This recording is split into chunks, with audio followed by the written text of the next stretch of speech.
Okay, second grade. Today I'm going to show you how to make a sky background for your Paul Klee artwork. Okay, if you're able to use watercolors, I really recommend it. If not, that's okay. You can always make your sky with crayon or marker. This is what you will need though. White crayon, watercolor set, water tray, and brush. First thing I'm going to do is create some fun things in the sky, like maybe a moon and some stars and things like that. So let's say I want to do a crescent shape. So let's think of that as like a circle that someone took a big bite out of. Now I know you can't even see me making it, but basically I'm drawing this. You can kind of see here on my messy mat. I forgot to say you should also have a messy mat below you so you don't get paint on the table. So that's what I just drew here. So I'm going to go ahead and make it. You'll see that in just a moment when I paint over it. Remember in first grade we did what's called a resist.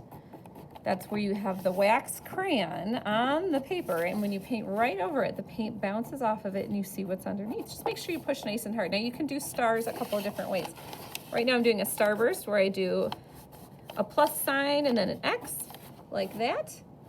Or you can of course do your traditional 5-pointed star, or you could just do little circles. Any of these are great, and you can show that in your sky. I'll do just a couple more here and then I will start the painting. This is a very large paper, by the way. I am using, from Student Pickup, the 12-inch by 18-inch sheet of paper. Think about the colors you want to show, and because it is an evening sky, I'm going to do mostly cool colors like blues and purples and things. So I like to put a little, there you go, can you see that? A little dash of water in each of these circles.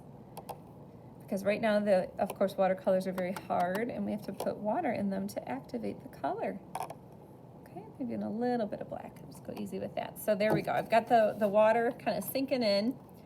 All right, and then I'm going to go ahead just so I can spread the color easily enough. You might remember this. I wet the paper a little bit. Yeah, this is because it's such a big sheet of paper. I want to make sure the colors can spread around nicely.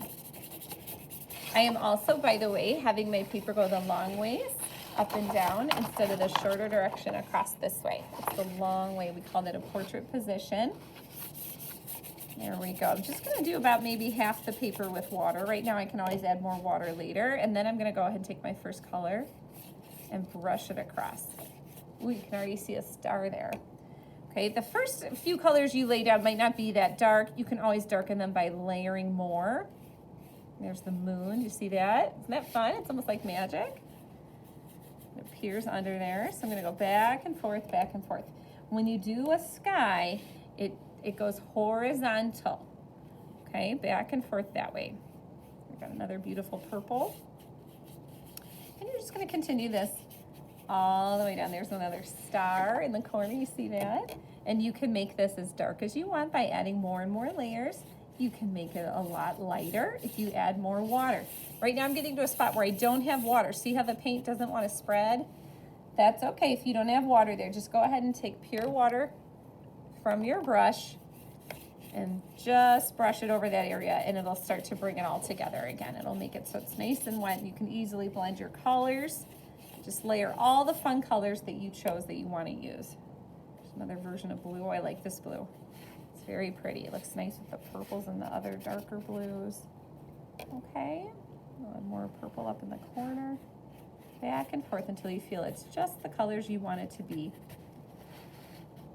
And then set it aside to dry.